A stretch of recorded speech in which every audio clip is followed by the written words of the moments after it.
തുമ്മുന്നതും ഇവള് saint Thomas orthodox Puthenpally. വണ്ണം വെച്ചോളൂ.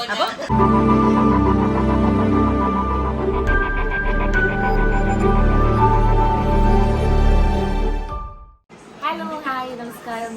എൻ്റെ യൂട്യൂബ് ഫാമിലിയിലേക്ക് എല്ലാവർക്കും സ്വാഗതം. കുറച്ച് ദിവസം നമ്മൾ വീഡിയോ ഇട്ടിട്ട് ഓക്കെ. നമ്മുടെ ഇന്ന് വന്നിരിക്കുന്ന ഒരു വിശേഷം പറയാനാണ്, ഒരു കല്യാണ വിശേഷം. കുറേ നാളല്ലേ കല്യാണം കൂടിയിട്ട്. അപ്പം ഇനി കുറച്ച് കല്യാണ വിശേഷങ്ങളാണ് നമ്മുടെ ചാനലിൽ പറയാനുള്ളത്. അപ്പം എല്ലാവരും വിചാരിക്കും എൻ്റെ കല്യാണമാണെന്ന്. എൻ്റെ കല്യാണമല്ല കേട്ടോ. പക്ഷെ എൻ്റെ കല്യാണം പോലെ ആണെങ്കിൽ പോലും എനിക്ക് വളരെ പ്രിയപ്പെട്ട, അല്ലെങ്കിൽ എനിക്ക് കല്യാണം വരെ നിന്റെ ആകാവും, എനിക്കിത് കുറച്ച് പേർക്കെങ്കിലും നമ്മളെ അറിയാവുന്നവർക്ക്, പേഴ്സണലി അറിയാവുന്നവർക്ക് അറിയായിരിക്കും. അല്ലാത്തവർക്ക് വേണ്ടി നമ്മുടെ യൂട്യൂബ് ചാനലിലൂടെ ഫസ്റ്റ് ഇടുകയാണ്. ബാക്കി ഇൻസ്റ്റാഗ്രാം പോസ്റ്റൊക്കെ ഉടനെ ഉണ്ടാവും. നമ്മുടെ സ്വന്തം ജോഷി തരകൻ കാഞ്ചന കല്യാണം കഴിക്കാൻ പോവാണ് ഗൈസ്. കല്യാണമല്ല ഗൈസ്, എൻഗേജ്മെന്റ് മാത്രമാണ് ഇപ്പൊ. ഈ എൻഗേജ്മെന്റ് പറയുന്നത് വെറും ഒരു 100-400 പേരേ ഉള്ളൂ. ദാറ്റ് മീൻസ് ഒരു കല്യാണത്തിന്റെ ആൾക്കാരുണ്ട്. ഓക്കെ, അവളങ്ങനെ ഞാൻ എല്ലാം പറയാണേ, 1-2 അല്ല, ഈ പ്രണയിക്കുന്നവർക്ക് വേണ്ടി. ஏம்மா அந்த போன் கொஞ்சம் சைலண்ட் பண்ணி வச்சிடலாமா? ஒரு 2 minutes. ஏமா அவளோட என்கேஜ்மென்ட் பத்தி பேசிக்கிட்டே இருக்கீங்களா? തൂക്കത്തില് നിർത്താ? ശരി, ഓക്കെ. അപ്പം ഈ പ്രണയിക്കുന്നവർക്ക് വേണ്ടിയാണ്, പെട്ടെന്ന് ബ്രേക്കപ്പ് ഒക്കെ ആകുന്നവർക്ക് വേണ്ടിയിട്ട് അങ്ങോട്ട് നോക്ക്. അങ്ങനെയല്ല ഞാൻ പറഞ്ഞ, അതിന്റെ ഒരു എന്താ അതിന് പറയാ, ഒരു വാല്യൂ ഉണ്ടല്ലോ. നമ്മളെ സ്നേഹിച്ച് കല്യാണം കഴിക്കുന്ന ആളെ തന്നെ കല്യാണം കഴിക്കുക എന്ന് പറഞ്ഞാൽ ഭയങ്കര ഒരു ഭാഗ്യമാണ്. അപ്പൊ ഇവളെ സംബന്ധിച്ചിടത്തോളം അത് ചെറിയ ഭാഗ്യമില്ല, വലിയ ഭാഗ്യമാണ്. 1, 2, 3 വർഷത്തെ പ്രണയമല്ല, 14 വർഷത്തെ പ്രണയം. അങ്ങനെ കല്യാണം എന്ന ഒരു വലിയൊരു മൊമെന്റിലേക്ക് പോവുകയാണ്. അതിന് ഇവൾ ആരും നന്ദി പറയുന്നത് ആരോടാ നന്ദി പറയുന്ന ബാക്കി കൊണ്ട് പറയാൻ പറ്റും. ആരോടാ പറ്റി പറയുന്നത്? എടാ കണ്ടോടാ, എന്നോടാണോന്ന്? ആരും ചേട്ടനോടാണോ നന്ദി പറയുന്നത്? ഇവളുടെ റിലേഷൻഷിപ്പിലാണെന്നൊക്കെ നമുക്കറിയാം. പക്ഷെ നമ്മൾ എന്തെങ്കിലും ചോദിക്കട്ടെ, എന്താ കല്യാണം കഴിക്കാതെ? ഇത്രയും വർഷങ്ങളായിട്ട് പ്രണയിക്കുന്ന ആൾക്കാർക്ക് എന്തുകൊണ്ട് കല്യാണം കഴിച്ചിട്ട് നമ്മൾ എപ്പോഴും ചോദിക്കും. പ്രത്യേകിച്ച് എന്റെയൊക്കെ ഈ ഒരു ഫ്രണ്ട് സർക്കിളിൽ ഒരു കല്യാണം അടുത്തെങ്ങും വന്നിട്ടില്ല. പിന്നെ നമ്മുടെ ഗീതാഗോതരാണെങ്കിൽ ഇഷ്ടംപോലെ ആൾക്കാർ കല്യാണം കഴിക്കുന്നുണ്ട്. പക്ഷെ ആരുടെയും ഒന്നും ഇഷ്ടംപോലെ ഇല്ല അല്ലേ? 3-4 പേരെയുള്ള ഓപ്ഷൻ ആയിട്ട്, ബാക്കി എല്ലാവരും ഓൾമോസ്റ്റ് കഴിഞ്ഞ ആൾക്കാരാണ്.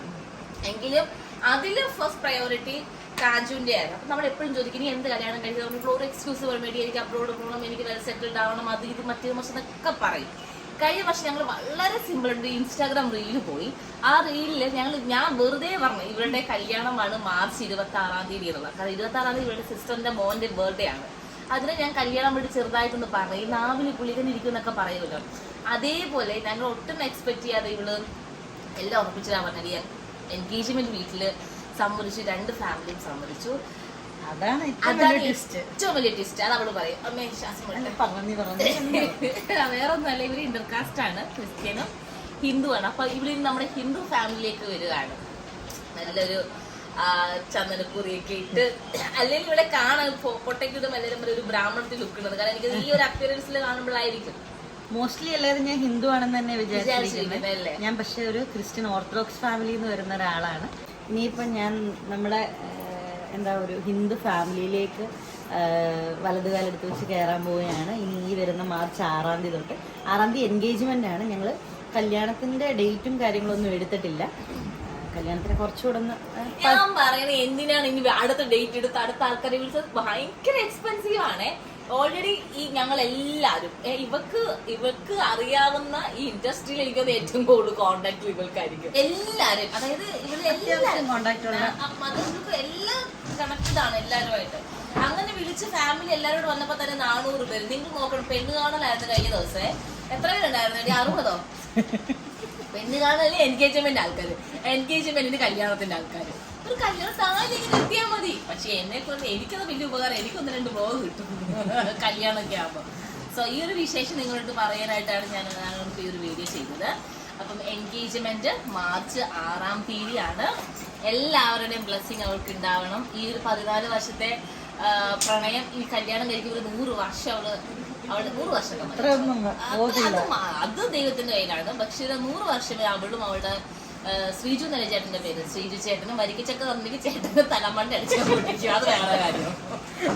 ശ്രീജു ചേട്ടന് ചക്ക കച്ചവടം ഉണ്ട് ഗൈസ്. ചുമ്മാണ്. പുള്ളിക്കാരി അബ്രോഡാണ്. എന്ത് ഡിസൈനറാ? ഇന്റീരിയർ ഡിസൈനറൊക്കെയാണ്. അപ്പം രണ്ടുപേരും മക്കളൊക്കെ ആയിട്ട് സുഖമായിട്ട് ഇരിക്കട്ടെ. എനിക്കത് ഈ ഒരു മൊമെന്റിൽ പറയാൻ പറ്റത്തുള്ളൂ. അടുത്തത് ഇനി അമ്മുവിന്റെ കല്യാണം കൂടെ. കഴിഞ്ഞ വർഷം ഞാൻ പൊങ്കാലയുടെ സമയമായിട്ട് വരുന്നു. കഴിഞ്ഞ വർഷം ഞാൻ പൊങ്കാല ഇട്ടപ്പോ ഞാൻ മീഡിയക്കാരാരാണ്ട് ചോദിച്ചപ്പോ എന്തോ ആഗ്രഹം ഇട്ടാ പൊങ്കാല ഇടുന്നെന്ന് ചോദിച്ചപ്പോ ഞാൻ പറഞ്ഞു അടുത്ത ഇനി അമ്മുവിന്റെ കല്യാണം കൂടണമെന്ന് പറഞ്ഞ ഞാന് അന്നോട്ട് അവക്ക് പൊങ്കാലയാ.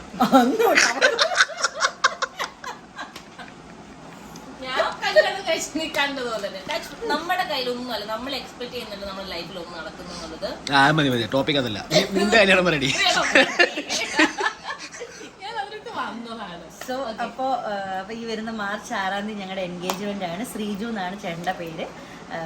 എവിടെ വെച്ചാ എൻഗേജ്മെന്റ്? കൊല്ലം. എന്റെ നാട് കൊല്ലമാണ്. കുണ്ടറ ഇവിടെ എല്ലാവരും എന്നെ കുണ്ടറ ജോഷി എന്നാ വിളിക്കുന്നത്. അപ്പൊ കൊല്ലം കുണ്ടറയില് എന്റെ സെന്റ് തോമസ് ഓർത്തഡോക്സ് പുത്തമ്പള്ളിയുടെ ഓഡിറ്റോറിയത്തിൽ വെച്ചാണ് എൻഗേജ്മെന്റ് നടക്കുന്നത്. ചെറിയൊരു ലളിതമായിട്ടൊരു പരിപാടി, ചെറിയൊരു റിംഗ് എക്സ്ചേഞ്ച് പരിപാടി കുണ്ടറയിൽ വെച്ചിട്ടാണ്. Kundara saint Thomas orthodox Puthenpally. അപ്പൊ എല്ലാവരുടെയും ബ്ലെസ്സിങ്സ് എനിക്ക് വേണം. Thank you so much. ഈ ഒരു കാര്യത്തെ കുറിച്ച് എനിക്ക് എന്താ പറയുള്ളത്? എല്ലാവിധ അനുഗ്രഹങ്ങളും ഉണ്ടാകുന്നതാണ്. സാന്നിധ്യം ആകട്ടെ സമ്മാനം. ഓക്കെ. അതേത് നിലയത്തിൽ നിന്നും വന്ന സംപ്രശ്നമാണ്. നന്ദി കൂടെ പറയാനുണ്ട് എന്റെ പേരൻസിനോട്. എന്റെ ചേച്ചി, എന്റെ പേരൻസ്, ചേട്ടന്റെ വീട്ടിലെ പേരൻസ്, പിന്നെ എനിക്ക് വേണ്ടിയിട്ട് ഈ ഒരു മൊമെന്റിന് വേണ്ടിയിട്ട് എനിക്ക് ഇത്രയും സപ്പോർട്ട് ചെയ്ത എൻ്റെ ഏറ്റവും അടുത്ത സുഹൃത്തുക്കൾ, അമ്മു ആണെങ്കിലും രേവു ആണെങ്കിലും റെബേക്ക ആണെങ്കിലും ഗോപു ആണെങ്കിലും നീതു, അങ്ങനെ എനിക്ക് ഏറ്റവും അടുത്ത വേണ്ടപ്പെട്ട കുറച്ച് പേരുണ്ട്. ഫെർണോ, അങ്ങനെ കുറച്ച് ഏറ്റവും അധികം വേണ്ടപ്പെട്ട കുറച്ച് ആൾക്കാരുണ്ട്. അവർക്ക് എല്ലാവർക്കും ഒരുപാട് താങ്ക് യു. പിന്നെ ഞങ്ങളെ കണ്ടുകൊണ്ടിരിക്കുന്ന ഞങ്ങളുടെ പ്രേക്ഷകർക്കും.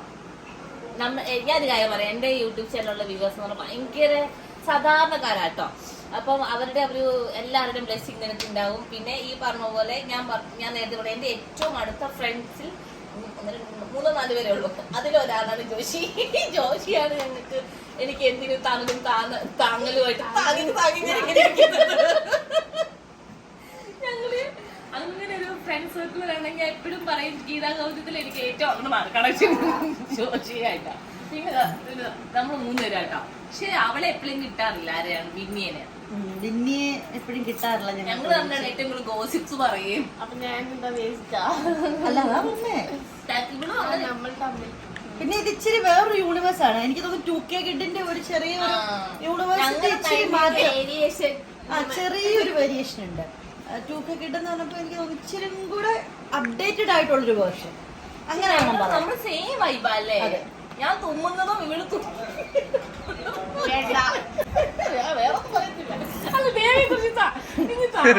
ഇത്രയും തറ വീഡിയോയിൽ എന്നെ കാണിക്കുന്നതാണ് എനിക്ക് യോജിപ്പില്ല. ഞങ്ങളുടെ കറകളഞ്ഞ വീഡിയോഗ്രാഫർ ആരും നിങ്ങൾ കാണിച്ചു തരാം. ആ കറകളഞ്ഞ വീഡിയോഗ്രാഫർ വെട്ടമില്ല. ഒരു മിനിറ്റ് ഗൈസ്. അപ്പൊ താങ്കൾക്ക് എന്താണ് പറയാനുള്ളത് നമ്മുടെ ജോഷൂട്ടന്റെ കല്യാണത്തിനെ കുറിച്ച്? ഞാൻ ഇതുവരെ എനിക്ക് അത് കാണണമെന്നാണ് എന്റെ ഏറ്റവും വലിയ ആഗ്രഹം. നിന്നെ ഞാൻ കൊണ്ടുപോകുന്നു.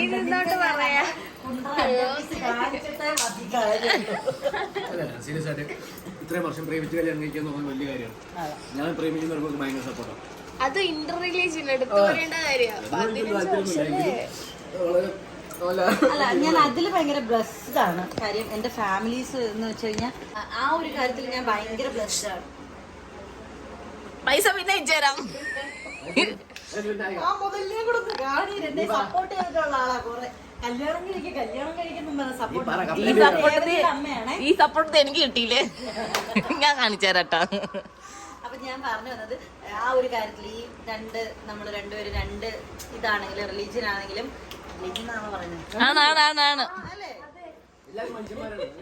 അതെ. അപ്പം ഹിന്ദു ക്രിസ്ത്യൻ എന്നുള്ളൊരു ഇത് ഞങ്ങളുടെ പേരൻസ് ഞങ്ങൾക്ക് ഒരു ഉണ്ടായിരുന്നു. തുടങ്ങിയ സമയത്തൊക്കെ ഉണ്ടായിരുന്നു. ഞങ്ങളുടെ റിലേഷൻ തുടങ്ങുന്നത് 2012-ലാണ്. വാടി വാ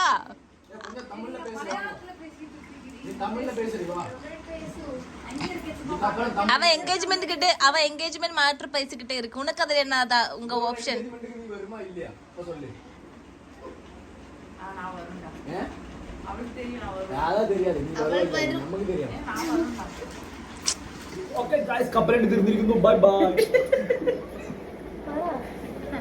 എന്തെങ്കിലും അഡ്വൈസ് ഒക്കെ കൊടുക്കണമെങ്കിൽ അപ്പൊ എനിക്ക് കൊടുക്കാനുള്ള അഡ്വൈസ് എന്ന് പറഞ്ഞാൽ നമ്മളൊരു കാര്യം ആഗ്രഹിച്ചു കഴിഞ്ഞാൽ പകുതി ദൈവത്തിന്റെ കയ്യിലും പകുതി നമ്മുടെ കയ്യിലും പകുതി പേരൻസിന്റെ കയ്യിലും ഒക്കെയാണ് നമ്മൾ പറയുമെങ്കിലും എല്ലാം ഒരു വിധി പോലെ നടക്കത്തോളം ഞാൻ വിശ്വസിക്കുന്ന ആളാണ് ഞാൻ. അത് ഇവളുടെ കാര്യത്തിലാണെങ്കിലും നിന്റെ കാര്യത്തിലാണെങ്കിലും എല്ലാം ഒരു വിധി പോലെ നടക്കത്തുള്ളൂ. അപ്പം സ്നേഹിക്കുന്നവരോട് ഞാൻ പറയുന്നത് ആത്മാർത്ഥമായിട്ട് സ്നേഹിക്കുക. പറ്റുവാണെങ്കിൽ വിവാഹം കഴിക്കാൻ പറ്റുന്ന സാഹചര്യമാണെങ്കിൽ ഉറപ്പായിട്ട് വിവാഹം കഴിക്കുക. അത് കുഴപ്പമില്ല. പക്ഷെ അത് ഞങ്ങള് ആ ഒരു രഞ്ജുപ്രിയ വിശേഷം. അപ്പൊ നമുക്ക് ഇനി എൻഗേജ്മെന്റിന്റെ മതമേതെങ്കിലും ആവട്ടെ, വിടരട്ടെ. അപ്പൊ നമുക്ക് എൻഗേജ്മെന്റിന്റെ എല്ലാം കാണാന്ന് പറ. അപ്പൊ എൻഗേജ്മെന്റ്